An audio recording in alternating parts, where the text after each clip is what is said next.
Come on!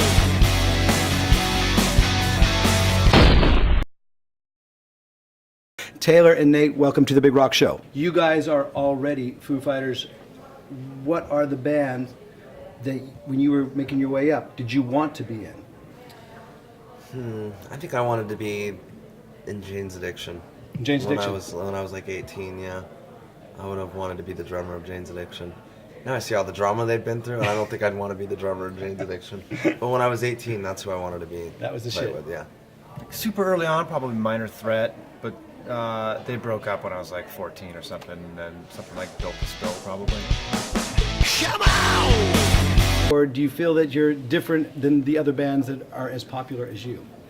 Yeah, I mean, we're our own band. We never really have fit in, you know? Like when we started off, I guess it was kind of, some grunge was happening, and you could tie a line to whatever that was to what we were doing, and now we're just we're fortunate to just be a rock band and not be tied to one sort of genre that's going to come or go, and kind of play whatever songs we want. And sometimes it's not good that we don't fit in, and sometimes it is kind of good. Yeah, you know? there was a time I remember back in like 2001 or 99, 2000, whenever that era, when like, you know, it was just going to be electronica. And, you know, I remember people like Bono saying rock and roll is dead, and, you know, that's horse shit and everything's dance music now. And I don't know, we just kind of... You outlasted it. Well, we just, you know, we just do what we want to do, and that's what we tend to just like to do is play rock and roll. I mean, you can fashion it as modern rock, or, you know, people call it grunge, or whatever horseshit name you want to put on it. It's just rock and roll. Come on! To me, that's why I like Foo Fighters so much, is that there is such a broad spectrum. It almost reminds me of bands like Queen, when they put out records where there'd be a spectrum of music. And on this last record, for instance, you know, you could never put Foo Fighters in a box. You know, you released a song like White Limo, and which is borderlines on thrash, like sheer hardcore. Queen. Yeah, exactly. And then you put something out like Rope, which actually has, to me, it has colors of the Police. Yeah, so I think that there's definitely a spectrum, and are you guys influenced by some of those bands like Queen? Absolutely. I mean, that's you just named two of my favorite bands of all. Yeah, that all right. kind of, Maybe I did some research. Yeah, you probably did, you son of a bitch. You just kind of mentioned probably my two biggest musical influences. For me, Brian May, the best guitar player, hands down. You know, absolutely. tastefully. Yeah, You know, and the Police. You know, those are two of my favorite bands. I I think that, Nate, you would say as well, besides some of your earlier... Oh, absolutely, yeah. I mean, I started playing bass because of the Police. I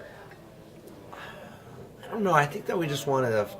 We didn't want to get the guy that's like, you know, behind the music, you know. We wanted to probably get someone who's a little bit more of a film director, you know. Or even more specifically, a documentary director. Yeah. I think it was very influenced. This whole movie was sort of, our documentary or whatever it is, was influenced a lot by the Tom Petty Running Down a Dream, you know, which I think was done by Bogdanovich, wasn't it? okay, wow. Yeah.